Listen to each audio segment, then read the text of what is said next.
week's drive, we get right inside Formula One,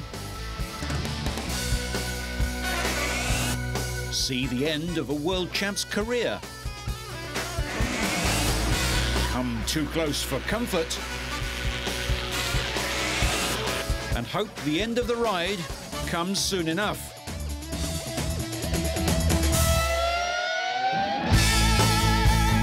All this and more in this week's Drive.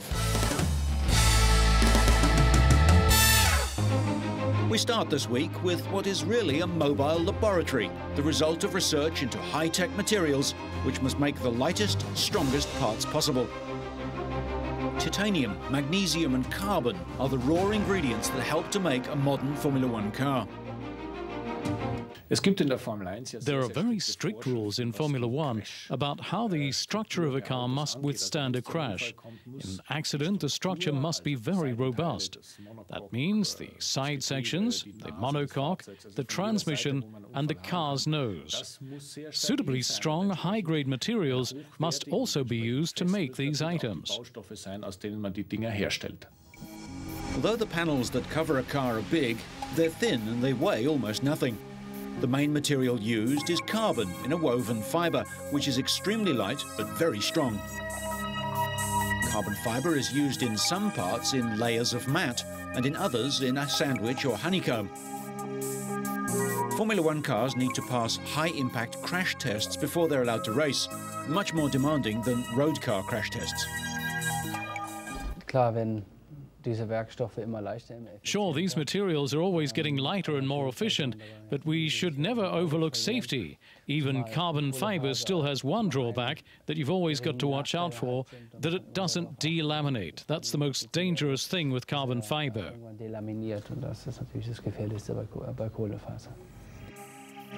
Delamination occurs when the layers separate.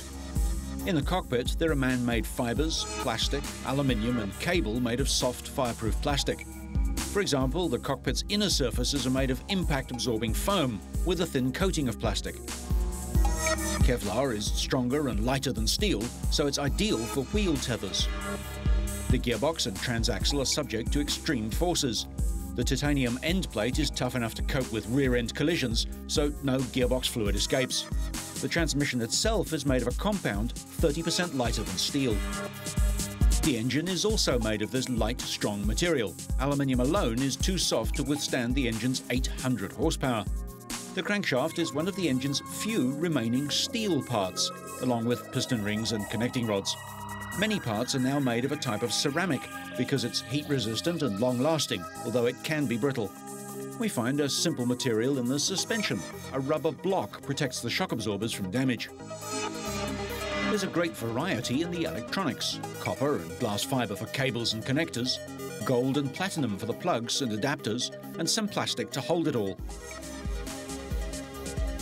Even the so-called plank under the car is no longer wood but plastic. It guarantees the car maintains a minimum ride height.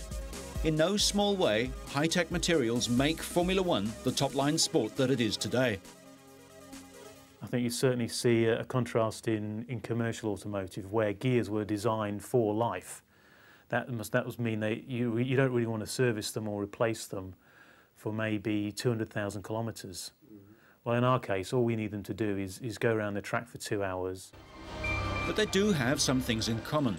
Careful choice of materials, precision manufacturing processes and relentless quality control. In building road cars, the objectives are long life, affordability and efficient mass production. But designs and materials do cross over from Formula One to production cars. Carbon fibre brakes have been used in Formula One for a long time. They are very light and for that reason alone offer a number of benefits. They've now begun to be used in a modified ceramic fibre form in sports cars. Prices will fall further in future, making it possible to use these sort of lightweight brakes in mass production as well. Ceramic brakes have one other advantage. They stop better. Braking distances are reduced and steering agility is improved. Lightweight materials in road cars improves power-to-weight ratios, cutting both fuel consumption and air pollution. Research in Formula One continues unabated, searching for lighter, stronger materials, which will improve performance by even a fraction of a second per lap. As a result of discoveries and developments in Formula One, more and more resilient and lightweight materials will find their way into passenger cars in years to come. Design developments during this year in the Williams BMW team have seen their cars jump to the forefront of the battle for this year's championship. When Alonso became the youngest modern driver and the first Spaniard to win a Grand Prix, he added a new dimension to the title. Not for years has it been this close. Another podium from Montoya and a dismal day for Ferrari has pushed Williams to the head of the field. If Bridgestone can't match Michelin soon, it might be all over. Well, just how different are Formula One cars from rally cars? Estonian Marko Martin has emerged as Ford's top driver in this year's World Rally Championship. After the recent tarmac rally of Germany, Jordan Formula One drivers Giancarlo Fisichella and Ralf Furman were invited to try out his car on a brief section. Fisichella was first in the Ford Focus, going out with the Estonian in the unfamiliar right-hand seat. Marko lies sixth in the Rally Championship and the top Ford driver, having won in Greece and Finland. Fizzy is 11th in the Formula One title chase. The Ford Focus was unveiled at the end of 1998, billed as the ultimate World Rally car. Placing the much-loved but outclassed Escort, the Focus had a revolutionary gearbox, huge frontal downforce and an ultra-stiff chassis. After an initial winning streak, a string of crashes, breakdowns and engine unreliability got in the way, but the car saved Colin McRae's life after his crash in Corsica sent the Focus down a cliff. Afterwards, Fizzy was asked what he thought of it after his 700 horsepower plus Jordan Ford. When I was driving, the car was fantastic. There is a very good grip. There is a fantastic sensation when you touch the throttle and you got a lot of horsepower helping you get out from the corner. So it was fantastic. Next up for a pony ride was Ralf Furman in his rookie year in Formula One and lying 17th with a single point to his name. His father founded the Van Diemen racing car factory 30 years ago. The Focus rally car uses a 2-litre 4-cylinder turbocharged engine that delivers about 300 horsepower, less than half that of the Formula One. The Focus also weighs about twice what the Jordan does, but with four-wheel drive, it's still an exciting car to pilot. Ralf had to adjust to the idea of using the handbrake to get around corners and shifting gears with a stubby sequential gear lever rather than the paddles on the steering wheel of his Jordan.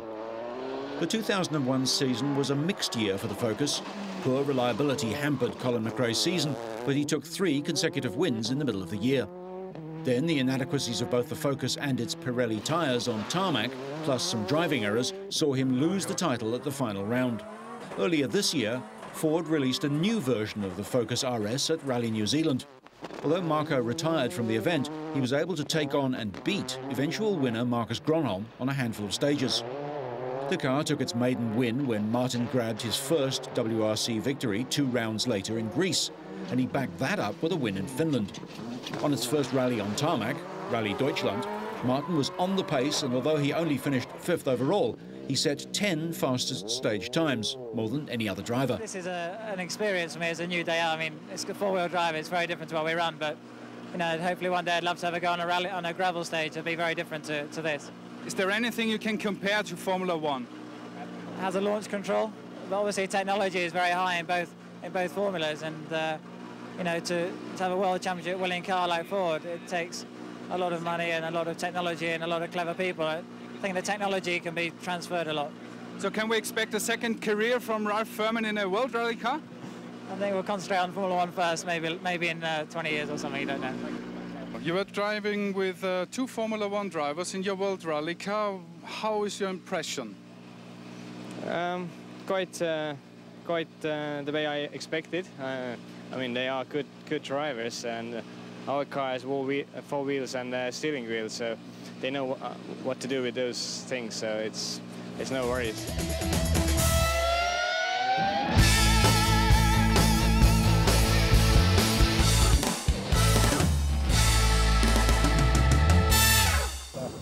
Staying with rallying, 4 times world champion Tommi Mäkinen has announced that he is to retire from the sport at the end of the year. After humble beginnings with a Nissan team in 1992, the Finn joined Mitsubishi in 1995 and dominated the rally circuit, winning 4 consecutive world championships from 96 to 1999. However, having established himself as the #1 rally driver in the world in '99, the 39-year-old Mäkinen has since failed to win another world championship. But along with fellow Finn Juha Kankkunen, Mäkinen remains one of only 2 men to have won 4 world titles. He's won 24 World Rally events, 1 less than overall leaders and teammates Colin McRae and Carlos Sainz. He said he would continue to race for fun in events like motocross. Mäkinen said in January that he wanted to win a 5th title before calling it a day, but he is currently 8th overall, 31 points adrift of Peugeot's leader Richard Burns. Britton Burns has not won a rally this season, but has been helped by a new points system that rewards the top 8 finishers rather than the top 6, and narrows the points gap between the winner and runner-up. After claiming his 4 world titles and driving Mitsubishi to a manufacturer's championship win in 1998, Mäkinen joined Subaru in 2002. Just hours after Tommy announced his retirement, it was revealed that Burns will replace Mäkinen at Subaru. Burns, who won a world title with Subaru in 2001, is reported to have signed a 2-year deal with the British-based team and will take his co-driver Robert Reid with him.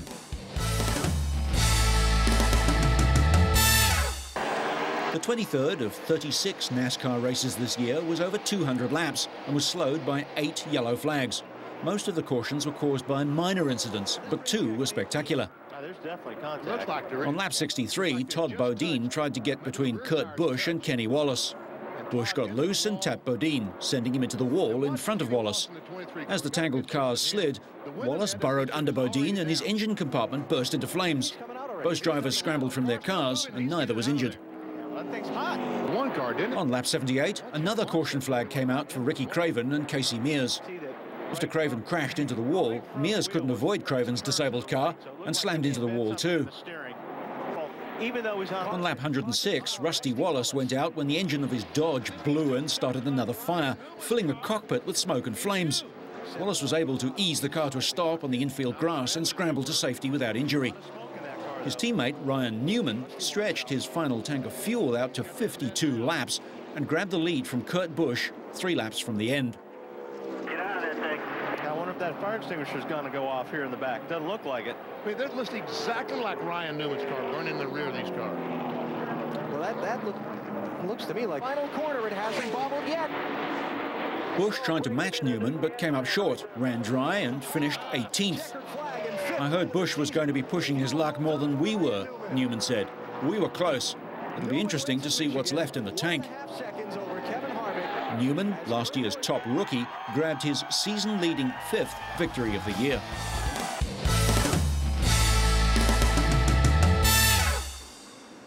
An example of the world's most desirable sports car, the McLaren F1, was recently auctioned in London. The 1994 model, chassis number 11, had covered just 6,300 miles and had a variety of upgrades, lifting power to 627 brake horsepower. A 6.1-litre V12 BMW engine takes it from 0 to 60 miles an hour in 3.2 seconds. Inside, it has satellite navigation and a radio communication system. Less than 100 McLarens were ever built. Its value does make it a rarity. The McLaren F1 is the superlative supercar. It's nearly 10 years since the car was first offered to customers, and there hasn't been one bettered since, hence the values have remained extremely high. Obviously, to afford one, you do have to be a wealthy individual, but I do regard it as a sign of success, I think. The auction of these cars is a chance for those who love old vehicles from different eras to have an opportunity to bid for them and perhaps go home with something that will both appreciate in value and give them great pleasure in the owning and the driving. Various other cars joined the Big Mac on the auction floor, and they don't come much more different than the 1904 Star Tonneau with its wooden wheels and exposed chain drive. For the record, the McLaren sold for £535,000. This particular sector of the market has shown unprecedented rises in interest in the last few years. There are a number of new collectors have come into the market. There are more and more events for using these cars, surprisingly. And whilst people generally will have to trail their car to a particular site and then do a rally or a tour, there's a lot of enjoyment to be had, and there's a lot of camaraderie, and there's quite a youthful interest in this market. And more and more people are coming into it. Pre-war Bugatti races were lightweight, beautifully built, elegant thoroughbreds, and the road cars were no less beautifully made. Another nameplate which is no more. Sir Jack Brabham moved on from this Cooper to become a triple Formula One world champion, the only man to win in a car of his own making.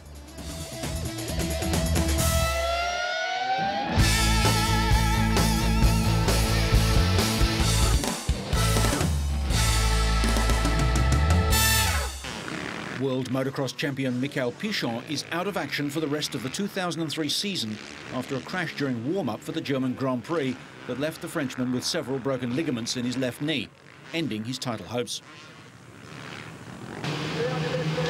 With the final 2 rounds within 3 weeks, he has no hope of defending his championship, and this left the door open for Motocross Grand Prix Championship leader Stefan Everts to take yet another victory for Yamaha, his 7th win in a row. The Belgian looked unstoppable around the 21 laps of the demanding and steep track, winning by over 11 seconds in the end.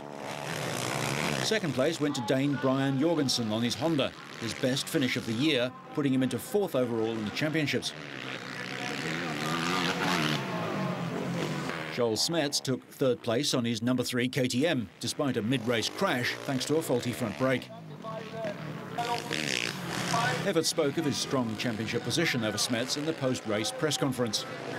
That was a little bit my tactic, to push really, really hard the first 15-20 minutes and make the gap, and I succeed, you know, and finally make the mistake and finally finish 3rd. So for the championship, it's a very good thing for me. I can start to relax a little bit more, and yeah, it's not necessary to win anymore. This was the 66th career win for Everts.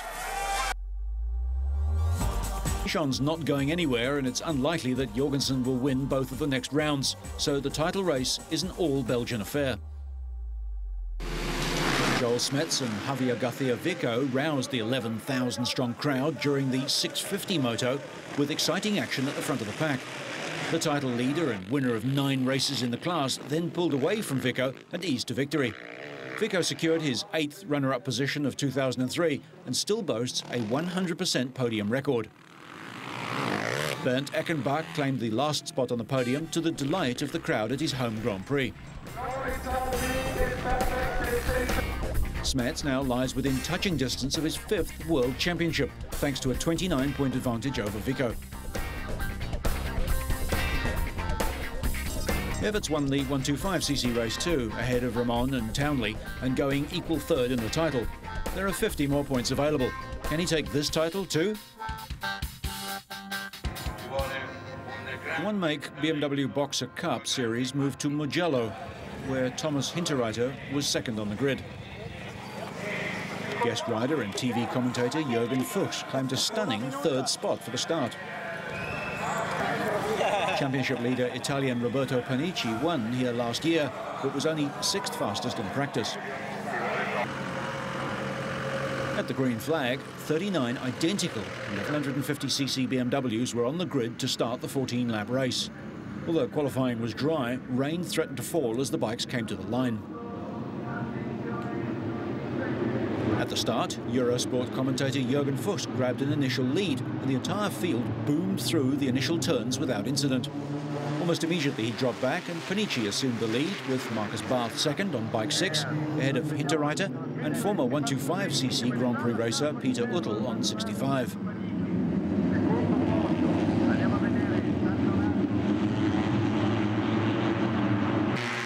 Panici's lead was never more than a bike length or 2, as Uttel dropped back and Andy Hoffman moved into the leading group. Fuchs was adjudged to have jumped the start and given a stop-go penalty, but he retired with a defective clutch. The lead changed constantly, with Swiss rider Hoffman taking his turn leading the Italian title leader and Barth, until the pair slipstreamed past him. Barth was using all the track to defend a microscopic lead, but his move was too early and Hoffman was able to retake the lead by drafting past him again. Preannuncia un volatone assolutamente incredibile, una bagarre senza regole all'ultimo giro di questa gara, perché credo che sarà all'ultimo giro e non prima. Then it's Panici's turn again as the Italian dives inside and spooks the Swiss into conceding the place. The battle for 7th place involved 5 riders for the entire race, with Englishman Paul Cooper coming out on top. At the front, Panici, Hoffman, Barth and Hinterreiter are joined by Belgian Sébastien Legrel on bike 45. The battle between Hinterreiter on bike 7 and Panici became ever more frantic as the two traded the lead 2 or 3 times on each corner.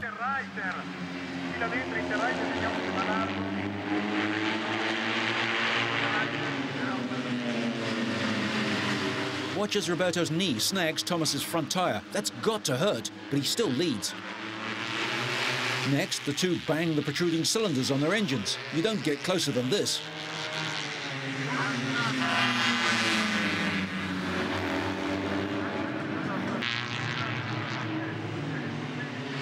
All the riders watch for a chance to slipstream past.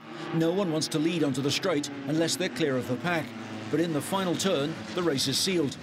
Hinterreiter runs out of clearance and is slammed offline, causing the others to slow. This gives Panici the break he needs, and he sprints to the line. A photo finish decides the rest of the order. Hoffman is luckiest, with Legrel 3rd, Barth 4th, and the hard-charging Hinterreiter back to 5th, the whole group within just 0.004 of a second.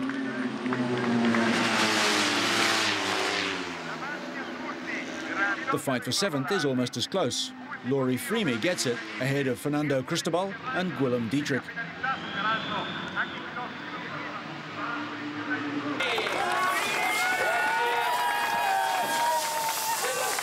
The second Mugello win in 2 years cements Roberto's title lead, 10 points clear of Hoffman, with Sébastien another 13 points behind.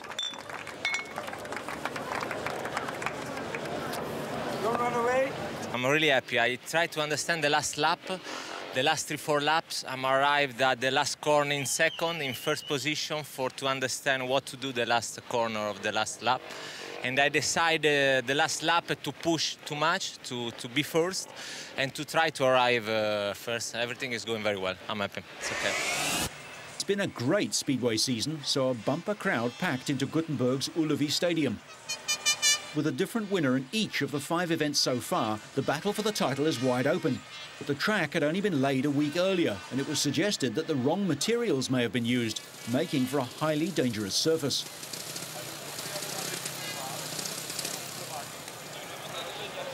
The first lap of the first heat showed just how tricky conditions were, as ruts appeared, making the smooth, natural sliding speedway turns impossible.